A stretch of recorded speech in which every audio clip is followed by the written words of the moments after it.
एक ऐसा लड़का जिसके पास किसी भी चीज़ को सूंघने की एक अद्भुत शक्ति होती है और इसी वजह से उसकी लाइफ में एक ऐसा मोड़ आता है जिसके बाद सब कुछ बदल जाता है।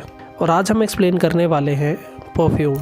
मूवी शुरू होती है और हम एक कैदी को देखते हैं और उसका नाम होता है जॉन। इतने में कुछ गार्ड्स आते हैं और उसे ले जाते हैं। आज उसकी पब्लिक हियरिंग होती है और सब लोग उसे गालियाँ दे रहे होते हैं। फिर उसकी सज़ा सुनाई जाती है कि 2 दिन बाद परफ्यूमर जॉन को वुडन क्रॉस के साथ बांध दिया जाएगा और उसे 12 बार आयरन रॉड से भी मारा जाएगा, जिसके बाद उसके सारे जॉइंट्स भी तोड़ दिए जाएंगे।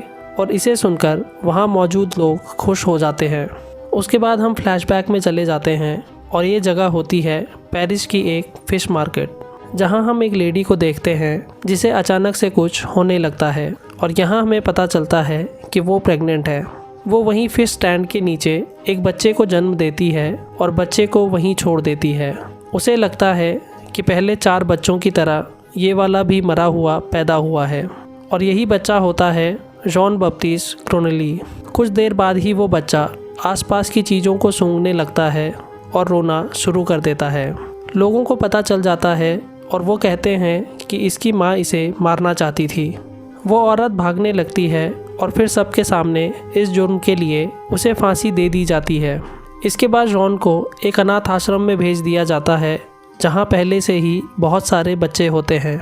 जॉन एक बच्चे की उंगली पकड़कर उसे सूंघने लगता है, जो बाकी बच्चों को अजीब लगता है। वो उसे मारने की कोशिश करते हैं, लेकिन मैडम गायार्ड उसे बचा लेती है। फिर हम 5 साल बाद जॉन को देखते हैं, जो अभी भी बात नहीं कर सकता, लेकिन वो किसी भी चीज़ की खुशबू से उसे पहचान लेता है। कुछ टाइम बाद जॉन 13 साल का हो जाता है और अब वो बोलना भी सीख जाता है। वो किसी भी चीज़ की स्मेल से उसका नाम बता देता है, लेकिन मैडम गायार्ड के पास अब उसके लिए कोई जगह नहीं थी और इसी वजह से वो शॉन को एक आदमी को भेज देती है और वहाँ से जाते ही 2 चोर मैडम गायार्ड को मार देते हैं और उसके पैसे भी छीन कर ले जाते हैं। और यहाँ हमें पता चलता है कि जो कोई भी जॉन को अपने से दूर करता है उसकी मौत हो जाती है। वो आदमी जॉन से हार्ड लेबर करवाता है, लेकिन जॉन उसे भी सरवाइव कर लेता है।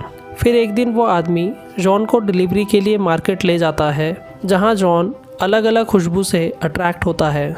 थोड़ी देर बाद वो एक परफ्यूम की शॉप पर जाता है, जहाँ की खुशबू उसे बेहद पसंद आती है। इतने में एक लड़की वहाँ से गुजरती है, जिसकी खुशबू जॉन को अपनी तरफ अट्रैक्ट कर लेती है। जॉन उसका पीछा करने लगता है और कुछ देर बाद वो उस लड़की के करीब चला जाता है। वो लड़की डर के मारे चिल्लाने लगती है, लेकिन लोगों की वजह से जॉन उसका मुंह बंद कर देता है।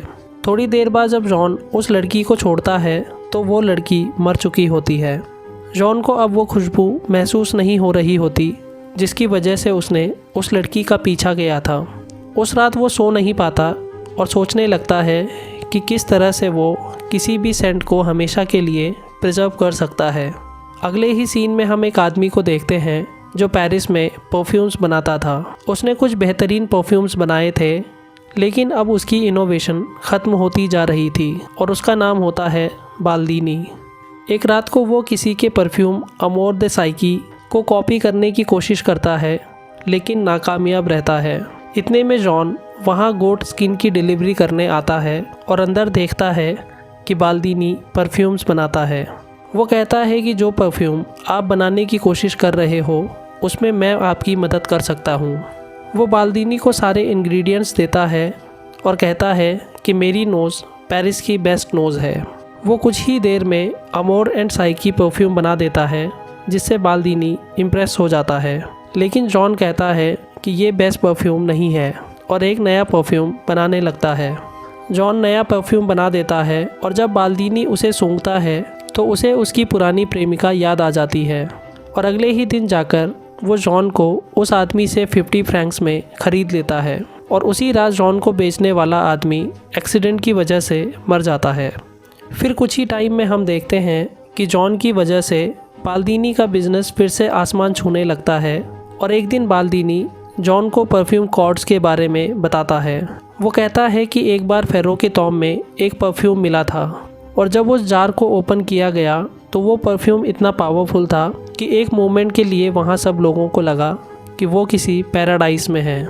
बाल्दीनी कहता है कि उस परफ्यूम में 12 एसेंस ऐसे थे जिन्हें पहचान लिया गया था, लेकिन एक एसेंस ऐसा था जो आज तक किसी को पता नहीं चला। फिर अगले दिन जॉन बाल्दीनी से कहता है कि मैं किसी भी सेंट को कैप्चर कैसे कर सकता हूँ। वो कहता है कि आप मुझे सेंट कैप्चर करने का तरीका बताओ और उसके बदले में मैं आपको वर्ल्ड का बेस्ट परफ्यूम बना कर दूँगा, जिससे बाल्दीनी खुश हो जाता है और जॉन को पूरा प्रोसेस समझाने लगता है। अगले दिन जॉन बाल्दीनी की कैट की स्मेल डिस्टिल करना चाहता है, लेकिन बाल्दीनी उस पर गुस्सा होता है और कहता है कि तुम ऐसा नहीं कर सकते। फिर अचानक से जॉन को कुछ हो जाता है और वो नीचे गिर जाता है, और जब उसे होश आता है तो वो फिर से बाल्दीनी से पूछता है कि क्या कोई और रास्ता है सेंट को कैप्चर करने का। तो बाल्दीनी कहता है कि ऐसा किया जा सकता है, लेकिन उसके लिए तुम्हें ग्रास जाना होगा। बाल्दीनी जॉन के लिए पेपर्स तैयार कर देता है और बदले में जॉन बाल्दीनी को 1000 सेंट्स का फॉर्मूला देता है। उसके बाद बाल्दीनी जॉन को अपने से दूर कर देता है और फिर बाल्दीनी का घर टूटने की वजह से बाल्दीनी की मौत हो जाती है। जॉन अपनी मंजिल की तरफ निकल जाता है और रास्ते में एक पहाड़ के ऊपर उसे एक गुफा मिलती है, जहाँ जाने के बाद उसे कोई भी खुशबू नहीं आ रही होती और वो वहीं लेट जाता है। उसे सपने में भी वही फल बेचने वाली लड़की नज़र आती है, जिसकी वजह से वो जाग जाता है। वो आसपास की खुशबू सूंघने लगता है, लेकिन उसे खुद की कोई भी स्मेल नहीं आती। वो सोचता है कि उसकी कोई खुशबू नहीं है और इसीलिए उसकी लाइफ की किसी को भी कोई वैल्यू नहीं होगी। फिर वो ग्रास की तरफ निकल जाता है और सोचता है कि मैं खुद की एक नई पहचान बनाऊंगा। फिर वो रास्ते में होता है और अचानक से उसे एक खुशबू आती है, और ये वही खुशबू होती है जो उसने फल बेचने वाली लड़की से महसूस की थी। वो खुश हो जाता है और देखता है कि सामने से एक लड़की की सवारी आ रही है। वो उस लड़की का पीछा करता है और उस लड़की की खुशबू की मदद से उसके घर तक पहुंच जाता है। रात को वो उस लड़की को देख रहा होता है और वहीं हमें उस लड़की का नाम भी पता चलता है, और उसका नाम होता है लॉरा। यहीं हम लॉरा के फादर को भी देखते हैं, जो शहर की एक बहुत बड़ी हस्ती होते हैं। कुछ टाइम बाद जॉन एक परफ्यूम बनाने की जगह पर काम करने लगता है, जहां उनका तरीका भी बाल्दीनी से अलग होता है। कुछ दिन बाद हम देखते हैं कि जॉन एक लड़की को मारकर उस मशीन में डाल देता है और उसकी खुशबू को कैप्चर करना चाहता है, लेकिन उसका ये तरीका पूरी तरह से फेल हो जाता है। अगले दिन वो एक प्रोस्टिट्यूट को पैसे देकर लाता है और उस पर एक्सपेरिमेंट करने लगता है। जॉन उसकी बॉडी पर जानवरों की चर्बी लगाने लगता है और थोड़ी देर बाद जब वो मना करती है तो जॉन उसे मार देता है। फिर जॉन उसकी खुशबू कैप्चर कर लेता है और इस बार वो कामयाब हो जाता है। अगले दिन जॉन उस खुशबू को अपने हाथ पे लगाता है और उस प्रोस्टिट्यूट का डॉगी उस खुशबू को पहचान लेता है। उसी रात लॉरा के घर पे एक पार्टी होती है और जॉन लॉरा को किडनैप करने चला जाता है, और जब वो सब लोग हाइड एंड सीक खेल रहे होते हैं तो जॉन लॉरा की जगह दूसरी 2 लड़कियों को गायब कर देता है और फिर उनकी खुशबू भी कैप्चर कर लेता है। अगली सुबह उन दोनों लड़कियों की लाशें पानी में तैरती हुई मिलती हैं, जिससे पूरे शहर में खलबली मच जाती है, और वहीं सबको पता चलता है कि खूनी ने लड़कियों का बलात्कार नहीं किया है, बल्कि खून की वजह कुछ और ही है। फिर एक एक करके वहाँ की लड़कियाँ गायब होने लगती है, जिसकी वजह से शहर के लोग अपनी बेटियों को घर में कैद कर लेते हैं। फिर सब लोग चर्च में इस मर्डरर के पकड़े जाने की दुआ करने लगते हैं, और इतने में एक आदमी बाहर से आता है और कहता है कि कातिल पकड़ा गया। वो कहता है कि उसने इस सब की जिम्मेदारी ली है, जिससे वहाँ मौजूद लोग खुश हो जाते हैं, लेकिन हमें पता चलता है कि वो आदमी जॉन नहीं होता। लॉरा के फादर को यकीन होता है कि कातिल अभी भी बाहर खुला घूम रहा है, और वो इसके बारे में बात भी करते हैं, लेकिन कोई भी उनकी बात नहीं सुनता। उसी रात लॉरा के फादर को एक सपना आता है कि उस कातिल ने लॉरा को मार दिया है, और इसी डर से वो लॉरा को कहीं दूर ले जाते हैं। जॉन को भी लॉरा की खुशबू आ जाती है और वो भी उन्हीं के पीछे पीछे चला जाता है। थोड़ी देर बाद उस प्रोस्टिट्यूट का डॉगी ज़मीन के नीचे से अपनी मालकिन के बाल और कपड़े निकाल लेता है, और थोड़ी देर बाद बाकी लड़कियों के बाल और कपड़े भी ज़मीन से बाहर निकाल लिए जाते हैं, और सबको पता चल जाता है कि ये काम जॉन ने किया है। दूसरी तरफ लॉरा और उसके डैड एक होटल में रुकते हैं, और लॉरा के डैड रात को लॉरा के रूम पर ताला लगाकर चाबी अपने पास रख लेते हैं। सबके सोने के बाद जॉन होटल में पहुंच जाता है और चाबी की खुशबू से उसे पता चल जाता है कि चाबी कहां रखी है। सुबह उठने के बाद लॉरा के फादर लॉरा के रूम में जाते हैं और देखते हैं कि कातिल ने उसे मार दिया है, जिसे देखकर वो रोने लगते हैं। दूसरी तरफ लॉरा को मारने के बाद जॉन को सारे एसेंस मिल जाते हैं और उसका परफ्यूम भी तैयार हो जाता है। इतने में सिपाही भी वहां आ जाते हैं और उसे कैद करके ले जाते हैं। जिसके बाद हम प्रेजेंट डे में वापस आते हैं और देखते हैं कि सज़ा के मुताबिक आज जॉन की मौत का दिन होता है और पूरे शहर के लोग उसे यहाँ देखने आए होते हैं।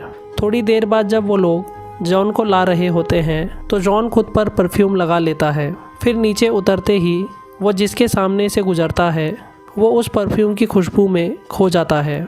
जल्लाद भी जॉन के सामने घुटने टेक देता है और सब लोग कहने लगते हैं कि ये बेकसूर है और इसने कुछ नहीं किया। फिर जॉन एक रुमाल पर वो परफ्यूम लगाता है और हवा में उसकी खुशबू बिखेर देता है। परफ्यूम की खुशबू से वहाँ मौजूद सब लोग मदहोश हो जाते हैं और जॉन को एंजल कहने लगते हैं। इस खुशबू से सबको स्वर्ग का एहसास होता है और वो सब लोग एक दूसरे के साथ रोमांस करने लगते हैं। जॉन फिर से उस फल वाली लड़की को याद करने लगता है और उन लोगों को देखकर सोचता है कि अगर मैं उसे नहीं मारता तो मैं उसके साथ हमेशा रह सकता था। फिर लॉरा के डैड भी उसके पास तलवार लेके आते हैं, लेकिन परफ्यूम की खुशबू में मदहोश होकर जॉन से लिपट जाते हैं। ग्रास के लोगों के सर से जब परफ्यूम का हैंगओवर उतर जाता है तो वो होश में आकर खुद को संभालने लगते हैं। उनके लिए ये सब इतना अविश्वसनीय होता है कि इस बात को वो लोग अपने जहन से निकाल देते हैं। नई जांच के हिसाब से ड्रॉट को अरेस्ट कर लिया जाता है, जिसकी जगह से लड़कियों के बाल और उनके कपड़े मिले थे और उसके लिए उसे फांसी दे दी जाती है। इसी दौरान जॉन भी वापस पेरिस के लिए निकल जाता है और वो उसी जगह पहुंच जाता है जहां उसका जन्म हुआ था। वो पूरी परफ्यूम की बोतल खुद पे डाल देता है, जिससे उसके आसपास के लोग उससे अट्रैक्ट हो जाते हैं।